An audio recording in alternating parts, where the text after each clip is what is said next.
정면 승부 2부 시작하겠습니다. 굳이 몰라도 되는 정보들, 디테일은 빼고 양으로 승부하는 정치 TMI, 월요상근 정상근 기자와 함께하겠습니다. 어서 오십시오. 네, 안녕하십니까. 요즘 가장 핫한 인물 중에 한 사람이 유시민 노무현재단 이사장인데 네. 새로 유튜브를 했는데 벌써 홍카콜라를 넘겼다 이런 얘기가 들리더라고요. 네, 맞습니다. 이게 4일, 그러니까 지난주 금요일에 업데이트가 처음 됐는데 불과 4일 만에 200만 건의 조회수를 기록을 했습니다. 이 유튜브에서만요. 대단한 거죠? 네, 엄청난 파워죠. 이게 영상이 올라오는 노무현 재단의 유튜브 페이지도 구독자 수가 50만 명을 넘었습니다. 그리고 두 번째 영상을 어제 올렸는데 이번엔 뭐 고칠래요라는 영상을 올렸더라고요. 이게 업데이트가 됐는데 조회수가 하루 만에 22만 명. 네, 이걸 돌파했습니다. 이게 시사 유튜브 조회수가 이렇게 나오는 경우가 별로 없어요. 뭐 지금까지는 뭐 유튜브는 뭐 보수가 압도하고 있다, 뭐 그렇게 얘기가 나왔었는데 뭐 그것도 뭐 많아봐야 이제 10만 정도의 수준이었거든요. 근데 뭐 이건 뭐 한 방에 쓸어버렸다라고 봐도 좀 과언이 아닌 것 같습니다. 그 팟캐스트도 같이 올렸던데 네. 팟캐스트도 구독자가 지금 8만 7천 명이 넘어섰고. 네, 거의 뭐 시작하기도 전부터 이제 몇몇 명 단위로. 네. 예, 주말에 제가 하는 팟캐스트가 항상 1위였는데. 네. 뺏겼습니다, 유시민 씨한테. 네. 굉장히 표정이 안 좋으시네요. 1위 자리를 뺏겼어요. 네. 예, 그만큼 대단한 반응을 보이고 있는데. 네, 폭발적이죠. 네. 그 홍준표 전 대표가 여기서 한마디 했더라고요. 뭐 좌파들의 모임이다. 곧 진정될 것이다. 뭐 이런 식으로. 네, 뭐 홍준표 대표뿐만 아니라 뭐 이현주 의원이라든지 뭐 여기까지다 뭐 이런 말을 하기도 했고. 네, 이른바 이제 보수 진영 쪽의 견제가 또 들어오고 있습니다. 예. 근데 뭐 이거를 좌우 유튜브 전쟁으로 볼 일인가요? 아, 그 진짜 뭐 제가 거기 좀 하고 싶은 말이 있었는데 예. 이게 홍준표 전 대표가 이 홍카콜라라는 걸 만들지 않았습니까? 예. 만들어서 유튜브에서 구독자를 끌고 있는데 그리고 또 이번에는 또 유시민 이사장이 만들었죠. 그래서 언론에서 계속 이 두 유튜브 콘텐츠를 하는 기사들이 쏟아지고 있더라고요. 뭐 검색을 쭉 해보시면 뭐 유시민의 알릴레오, 뭐 홍카콜라의 완승, 뭐 이런 기사들이 쏟아져 나오는데 그러니까 뭐 유시민 vs 홍준표 뭐 누가 이길까 뭐 이런 기사들도 쭉 나왔어요.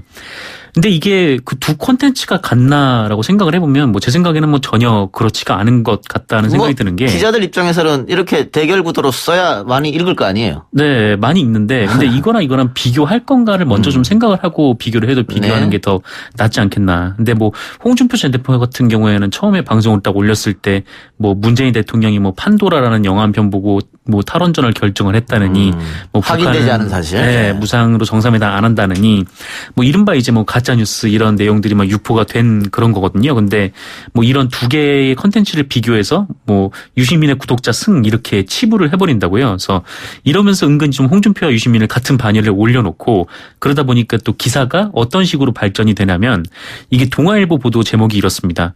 그러니까 유시민 알릴레오 고칠레오 이 TV 홍카콜라 메아리방 효과 강화 우려 뭐 이렇게 기사가 나오는 거예요. 그러니까 한마디로 이제 서로의 진영을 향해서 이제 소리치면은 서로 진영에서 이제 응답을 하는 이 그런 메아리 효과가 더 강해진다라고 하면서 은연중에 이 두 방송을 같은 반열에 놓고 이제 비교를 하는 거죠. 이런 건 좀 문제인 것 같습니다. 예. 정상훈 기자도 유튜브 하시잖아요. 저요? 예. 아, 제가 하는 건 아니고 출연하잖아요. 네, 남이 하는 거에 남이 나가고 있습니다. 김용민 씨가 하는 거. 네, 맞습니다. 그거는 구독자가 얼마나 돼요? 그거는 뭐 조만간 10만이 넘지 않을까 뭐 그렇게 대단하시네요. 생각이 되고 있다고 하더라고요. 예, 네. 알겠습니다. 제가 하면 망할 것 같아서요. 남의 것만 나가고 있습니다. 누가 보겠습니까? 정상훈 기자가 하면. 우리 엄마는 보겠죠. 오늘 10일 문재인 대통령이 신년 기자회견을 연다고요? 네, 이번엔 좀 색다른 형식으로 연다고 하는데 사실 매해 새해가 되면 이 대통령들이 지난 국정에 대한 평가 그리고 뭐 앞으로 국정에 대한 비전을 밝히는 기자회견을 열곤 하는데 이게 뭐 뻔한 구도에서 이루어지지 않습니까? 뭐 대통령이 연단에 서서 예. 뭐 질문자를 지목을 하고 질문자가 질문을 하면 답변하고 막 이런 건데 전 정권에서는 이미 질문자하고 질문 형식이 다 정해져 있었고. 그게 문제였던 거죠. 예. 사실 그대로 진행해도 사실 문제는 없어요. 이게 토론이 잘 왔다 갔다만 한다면. 근데 전 정권에서는 계속 질문자가 정해져 있고, 뭐 답변 내용도 정해져 있고, 질문도 서로 다 알려주고. 그런데 왜 기자들은 막 손들었을까요? 다 정해졌었는데. 그게 문제였던 거죠. 그러니까 초반에 2014년, 15년에 기자들이 질문을 안 하니까, 뭐 누가 얘기를 할지 뭐 그 대중들은 모르는 상황에서, 예. 뭐 정하되 이제 사회를 보시는 분이 뽑지 않습니까? 예. 그럼 그 사람이 일어나서 질문을 하는데 그러면 뭐 당연히 뭐 저 사람이 이제 바로 지목을 해서 대통령이 생각 못한 질문을 하겠구나라고 받아들이겠지만 사실 뭐 트위터나 이런 데 보면은 이미 질문 내용이 다 유출이 돼가지고 다음엔 누가 일어나서 이런 질문을 할 겁니다. 뭐 그렇게 이제 다 돌고 또 그대로 또 진행이 되고 이러다 보니까 이 신년 기자회견이 뭐 너무 재미없고 또 사실 또 의미도 없고 그래서 이제 비판을 받으니까 그래서 이제 고쳤다고 하는 게 이제 질문자를 이제 호명을 하면은 다 손을 드는 걸로 고친 거죠. 예. 시나리오는 그대로 가되 예. 이제 연극이 추가가 되는 이제 그런 모습을 보여줬는데 예. 그 이번 같은 경우에는 이제 백분 토론 형식으로 한다고 합니다. 그러니까 사회를 문재인 대통령이 보고 사실 그러니까 작년 같은 경우에는 문재인 대통령이 바로 즉석에서 지목을 하고 뭐 이제 바로 이제 질문을 듣고 이렇게 했었는데 근데 추가 질문이 없어서 좀 아쉽다라는 얘기가 좀 있었어요. 그래서 이번에는 토론 형식으로 하면은 기자들과 함께 네, 답변도 왔다 갔다 하니까 사실 그렇게 해야 이제 기자들의 실력도 싹 드러나는 거죠.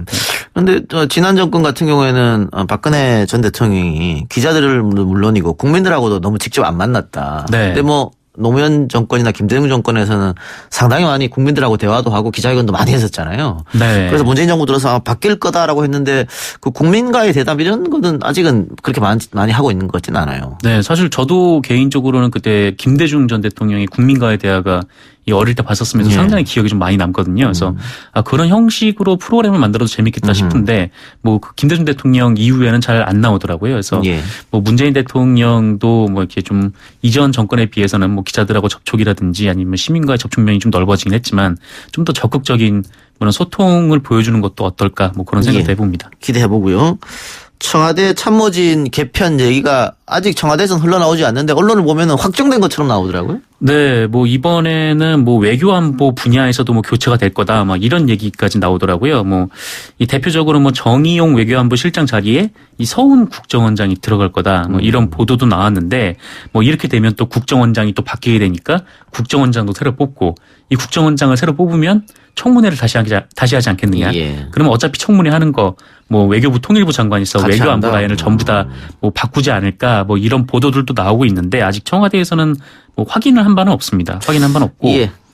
또 지난해에는 또 외교안보 라인이 또 열심히 또 잘했다 뭐 이런 평가를 또 받기 때문에 뭐 큰 틀의 변화는 없을 거다 뭐 이런 지적도 있고요. 가장 큰 거는 역시 임종석 비서실장이 교체된다. 네. 그리고 그 자리에 노영민 주중대사가 들어간다. 네.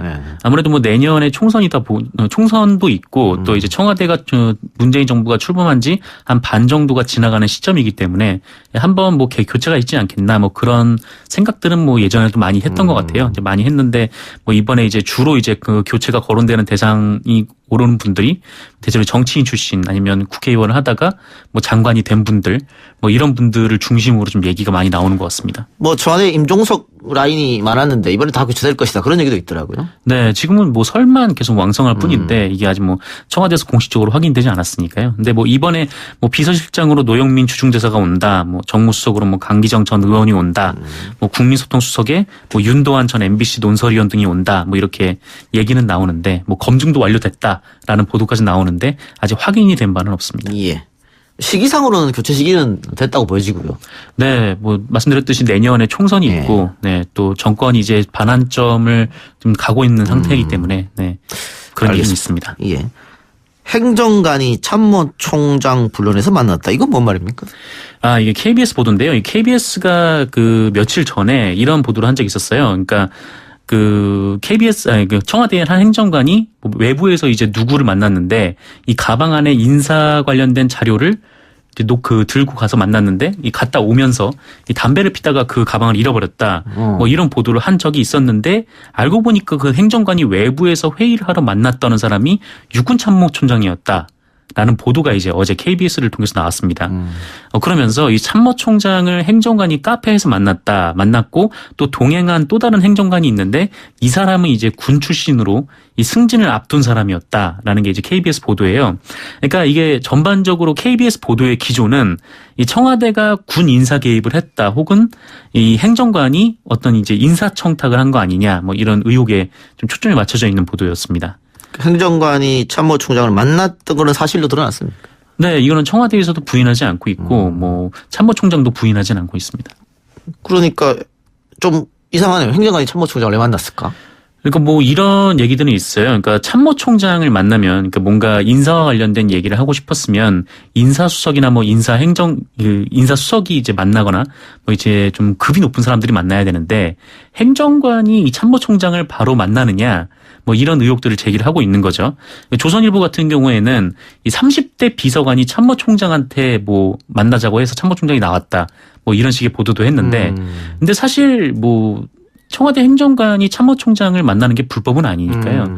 그래서 뭐 청와대 입장에서는 만날 수 있다. 뭐 이게 뭐 김의겸 대변인도 이렇게 얘기했습니다. 그러니까 급이 뭐 인사수석이 만났으면 더 좋았겠지만 어떤 사안에 있어서는 행정관이 만날 수도 있고 그 만나는 것 자체가 큰 문제는 아니지 않냐. 뭐 이렇게 반박을 하고 있습니다. 청와대 해명은 뭐예요? 왜 만났다는 겁니까? 해명 나왔습니까? 해명은 나왔습니다. 그러니까 이게 어떤 거냐면, 그러니까 그 이 행정관이 이 군 인사 관련 업무를 담당하고 있는데 예.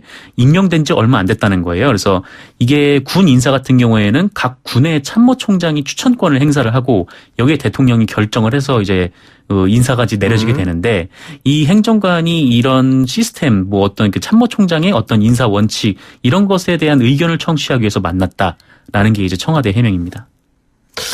그래요. 납득이 잘 가진 않는데. 알겠습니다. 예, 불법은 아니니까요. 네, 불법은 아니니까요. 예, 조국 수석이 페이스북에 국민의 지지를 호소하는 내용의 글을 올렸다. 어떤 내용을 올렸죠? 네, 그러니까 뭐 이른바 이제 사법개혁 관련된 내용인데요. 뭐 법무부의 뭐 탈검찰화, 뭐 검사 인사제도의 개혁, 뭐 검찰 과거사 청산 등 뭐 대통령령 법무부령으로 개정이 가능한 뭐 개혁은 대부분 이루어졌는데 이게 국회 의석 구조를 생각할 때 행정부와 여당의 힘만으로는 부족하다. 그러니까 검찰의 이 불가역적인 변화를 위해서는 법률적 차원의 개혁이 필요하다. 라면서 국민 여러분 도와주십시오. 뭐 이런 내용이었습니다. 결국은 여론이 우리를 좀 도와줘야 된다 그 말이잖아요. 네, 그러니까 여소야대 국면에서 이게 잘 통과가 안 되니까 근데 사실 좀 그런 면도 있거든요. 뭐 지지부진한 면이 좀 있는데 이게 지난 연말에 이 사법개혁 특별위원회가 활동이 6개월 연장되기는 했는데 이 문재인 정부가 출범한 후에 1년 6개월 동안 지나는 동안 뭐 검경 수사권 조정이라든지 뭐 고위공직자 비리 수사처 뭐 이런 것들에 대한 성과가 지금 아무것도 안 나오고 있거든요. 그러니까 정부안은 발표가 됐는데 이 국회에서 지금 논의가 안 되고 있는 그런 상황이죠. 그래서 뭐 지난달 26일에도 이 뭐 수사권 조정 문제를 놓고 뭐 민주당하고 자유한국당이 세게 부딪혔는데 결국 자유한국당 소속 의원들의 반대로 지금 이것도 통과되지가 못했고 그게 이제 해를 넘기게 됐고 좀 이런 상황에서 이제 조국 민정수석이 좀 국민들의 여론으로 좀 이거를 그 사법개혁을 이루어 나가야 되는 거 아닌가 뭐 그런 차원에서 올린 것이다 뭐 이렇게 분석이 나오고 있습니다. 공수처 설치는 자유한국당이 강력 반발하기 때문에 잘 안 되는 거죠? 네, 잘 안 되고 있어요. 그러니까 수사권 조정 문제는 그래도 어느 정도 합의점은 맞아가고 있다라고 하더라고요. 근데 이 공수처 관련해서 이 자유한국당이 계속 완강하게 반대를 하고 있어서 좀처럼 이제 통과가 되기 어려운 그런 상황입니다. 글쎄요. 유치원 3법 같은 걸 봤을 때는 네. 그 여론이 아무리 힘을 받아도 네. 정치권에서 마음만 먹으면 전혀 통과가 안 되는 걸 보셨잖아요. 아, 그렇죠. 그러니까 또 유치원 3법 같은 게 뭐 바른미래당하고 어떤 이제 패스트 트랙을 합의를 했지만 이 바른미래당 안으로 지금 가게 되지 않았습니까? 예. 뭐 그 안이 기존의 유치원 3법보다는 조금 더 약해진 안인데 뭐 이런 걸 보면은 사실 뭐 어느 정도 좀 여건이 좀 강력하게 나갈 필요가 있지 않나 뭐 그런 생각도 좀 들고 네, 그렇습니다. 예. 알겠습니다. 오늘 소식은 여기까지 듣고요. 네네. 팟빵 앱으로 이 작가 골수팬님께서 정상근 기자님 목소리가 너무 좋아서 정치 시사 뉴스도 자정에 방송하는 달달한 음악 프로 듣는 것 같아요. 이런 좋은 댓글 남겨주셨고요. 그 밑에 아나무인 01님께서 댓글로 정동지 목소리 녹네요. 맨날 먹방만 집중하다가 목소리에 집중하니 좋으네요. 그 아까 얘기한 유튜브에서 먹방 하시는 모양이죠? 아, 네. 사실 시사 프로그램인데 다들 먹방으로 하시네요. 아, 시사 프로입니까? 네. 시사 프로인데. 나름 시사 프로그램입니다. 네, 먹방으로 네. 착각했군요. 알겠습니다. 어쨌든 고맙습니다. 어쨌든 유튜브 먹방 열심히 하시기 바랍니다. 네, 알겠습니다. 오늘 수고하셨습니다. 고맙습니다.